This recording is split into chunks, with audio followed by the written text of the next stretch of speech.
اعوذ باللہ من الشیطان اللعین الرجیم بسم اللہ الرحمن الرحیم الحمد لأہلہ والصلاة علی اہلہا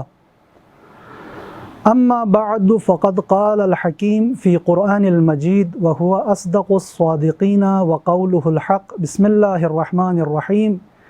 یا ایہا الرسول بلغ ما انزل الیک من ربک وإن لم تفعل فما بلغت رسالتہ واللہ یعصمک من الناس۔ یہ ایام چونکہ ایام ماہ ذی الحجہ، اس ماہ مقدس میں بہت ساری مناسبتیں ہیں، اور ان میں سے اہم ترین مناسبت جو ہے عید غدیر جو آنے والی ہیں، تو لہٰذا موضوع گفتگو ہے غدیر، درس غدیر، پیغام غدیر کیا ہے۔ غدیر ایک واقعہ نہیں تھا صرف کہ جو ماضی میں گزر گیا، گزشتہ زمانے میں پیغمبر کی جو زندگی کے آخری ایام تھے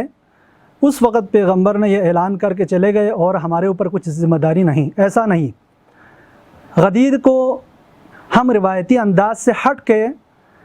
اور روایتی انداز سے نکل کر غدیر کو سمجھنے، بیان کرنے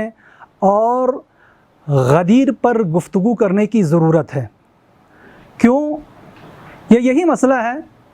کہ جو عاشوراء کے ساتھ ہو رہا ہے کہ واقعی عاشوراء پر بہت کام ہوا، الحمدللہ آج دشمن مجبور ہیں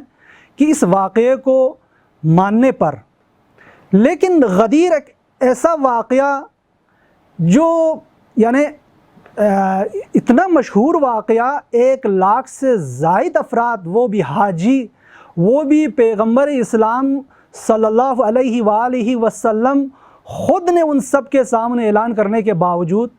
تمام علماء، مسلمانوں کے علماء نے اس واقعے کو اپنی کتابوں میں لکھنے کے باوجود آج ہمیں باقاعدہ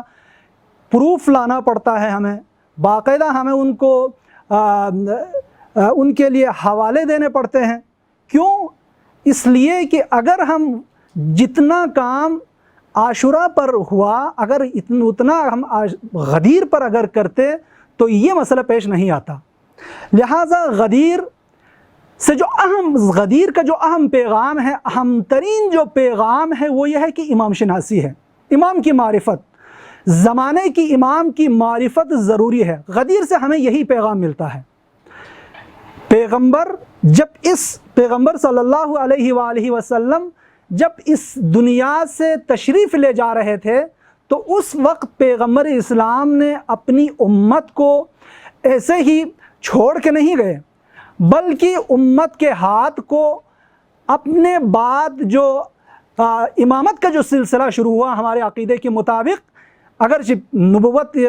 سلسلہ نبوت یہاں سے ختم ہوا، سلسلہ امامت یہاں سے چلا، یہاں پیغمبر اسلام نے آخری حج کے موقع پر امت کے ہاتھ کو زمانے کے ہادی، زمانے کے امام کے ہاتھ میں دے کر گئے، تاکہ پیغمبر اپنی ذمہ داری جس آیت کی تلاوت کی اس میں رب العزت کی طرف سے یہی ارشاد ہوا کہ یا ایھا الرسول، اے میرے حبیب، اے میرے رسول، بلغ ما انزل الیک۔ علماء فرماتے ہیں اس آیت کے اندر بڑی تاکید ہے، بہت زیادہ تاکید کی گئی ہے اس آیت کے اندر۔ سب سے پہلے یا ایھا الرسول کہہ کر پیغمبر سے مخاطب ہوا رب العزت، یہاں پر یا ایھا النبی، یا ایھا المزمل، یا ایھا المدثر کہہ کر یہاں پر رب العزت مخاطب نہیں ہوا پیغمبر سے۔ لہذا پیغمبر کا جو اہم ترین منصب تھا اس کو مورد خطاب قرار دیا، اور اس کے بعد بلغ، مادہ بلغ لے کے آئے۔ اس کے بعد وَإِن لَمْ تَفْعَلْ، یہاں پر انتہائی دھمکیامیز الفاظ میں رب العزت کی طرف سے ارشاد ہو رہا ہے کہ اگر آپ نے یہ کام نہیں کیا تو فَمَا بَلَّغْتَ رِسَالَتَهُ، یہ آپ نے ضرور کرنا ہے، آپ نے رسالت کا کوئی کام انجام نہیں دیا۔ یہ بھی ایک بڑی تاکید ہے۔ اور اس کے بعد پھر فرماتے ہیں کہ وَإِن لَمْ تَفْعَلْ فَمَا بَلَّغْتَ رِسَالَتَهُ وَاللَّهُ يَعْصِمُكَ مِنَ النَّاسِ۔ یقیناً اس آیت سے پتہ چلتا ہے کہ کوئی خطرہ تھا، لہٰذا رب العزت پیغمبر کو ضمانت دے رہا ہے کہ آپ واللہ یعصمک من الناس، لوگوں کے شر سے، لوگوں کی طرف سے جو تکلیفیں پہنچنے والی ہے آپ کو، وہ جو منافقین جو سوچ رہے ہیں ان سے بچانے والا صرف خدا ہے، آپ کو خدا بچائے گا۔ لہٰذا غدیر کا جو اہم پیغام ہمیں لینا ہے کس سے؟ غدیر پیغمبر اسلام صلی اللہ علیہ وآلہ وسلم نے جو خطبہ غدیر خم کے موقع پر جو آپ نے جو خطبہ ارشاد فرمایا، اس کو سمجھنے اور اس کی جو اصل جو تشریح ہے وہ لوگوں کے سامنے لانے کی ضرورت ہے۔ غدیر میں کیا ہوا؟ آج ہمارے ساتھ یہی مسئلہ ہے کہ ہم وہی دو جملے ہمیں ملتے ہیں، اور عام طور پر خطبہ اور عام طور پر جو غدیر بیان کرنے والے ہیں وہ انہی دو تین جملے ہیں، اسی کو بیان کرتے ہیں کہ من کنت مولاہ فہذا علی مولا، اللہم والی من والاہ وعاد من عادہ۔ یہ ایک حصہ ہے۔ غدیر امامت کی جو جانشینی کا جو مسئلہ تھا، یہ فقط صرف اگرچہ غدیر میں محوریت جو حاصل تھی وہ امیر المومنین کی خلافت کا جو اعلان ہے وہی اس محوریت، خلافت اور ولایت کو حاصل تھی۔ ہاں واقعاً اسی کام کے لیے اتنا بڑا اہتمام کیا، اسی یعنی اہم ترین پیغام کو پہنچانے کے لیے رب العزت کی طرف سے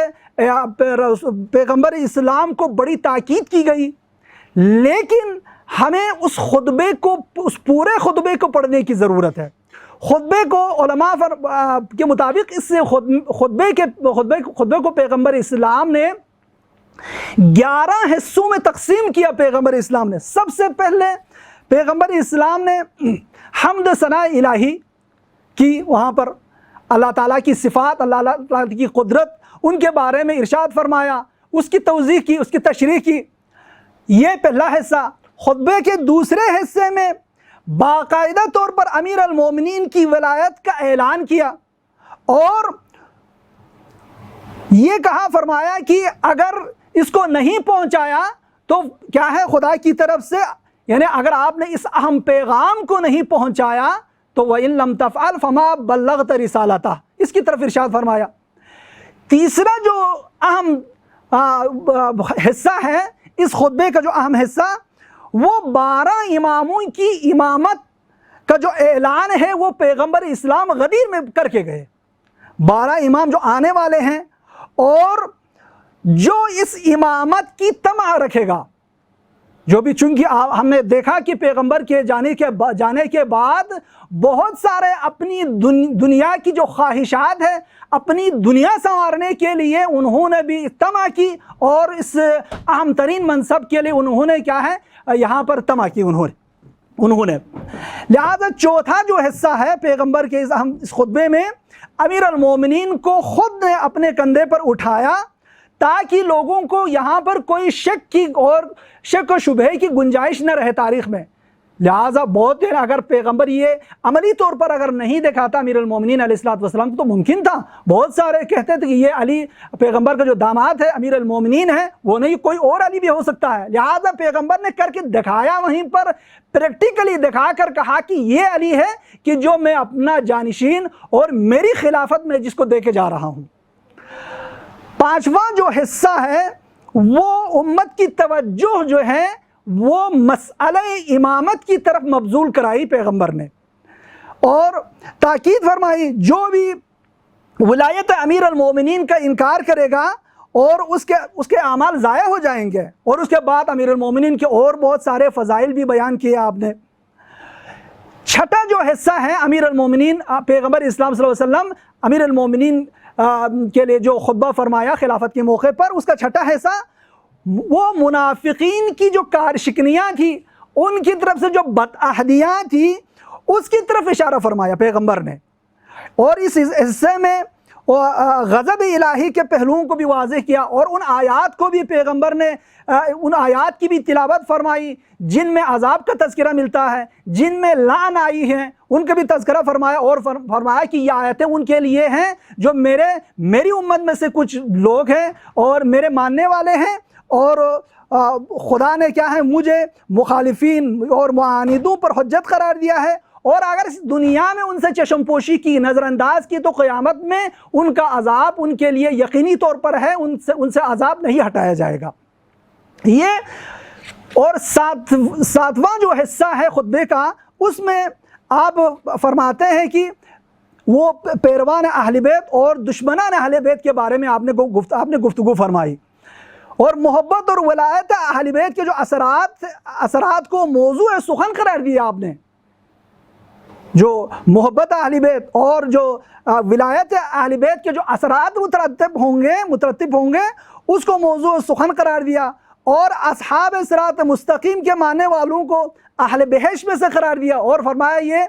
فرمایا کہ اہل بہشت کے بارے میں جو بھی آیات نازل ہوئی ہیں، فرمایا کہ ان کی تلاوت کی، اور فرمایا کہ اہل بیت کے ماننے والے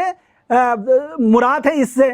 اور جو عذاب کی جو آیتیں ہیں، جہنم کا تذکرہ جن آیتوں میں ملتا ہے، فرمایا کہ یہ دشمنان اہل بیت مراد ہیں ان سے۔ آٹھواں جو حصہ ہے آخری حجت امام مہدی عجل اللہ تعالیٰ فرجہ الشریف کے بارے میں آپ نے ارشاد فرمایا، ان کے اوصاف خاص کے بارے میں آپ نے فرمایا، اور یہ پہلے سے آپ نے یہ خبر دی کہ یہ میری جو آخری حجت ہے یہ آ کر کیا ہے اس دنیا کو عدل و انصاف سے بھر دے گی۔ نواں جو ہے خطبے کے اختتام میں آپ نے امیر المومنین کی بیعت کی دعوت دی، اور فرمایا کہ میں نے خدا کی